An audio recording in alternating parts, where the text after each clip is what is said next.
Arab దేశాలు కూడా ఇక సైనిక పాఠవం పెంచుకోక తప్పని పరిస్థితి అయ్యేటట్టుంది.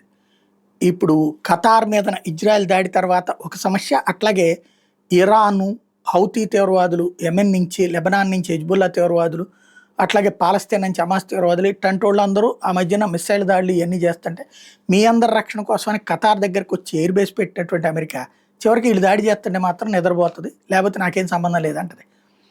దాంతో విరక్తి చెందిన ఖతార్ సపరేట్ మమ్మల్ని కాపాడే వాళ్ళని మేము చూసుకుంటాం అని చెప్పుకోవాల్సి వచ్చింది.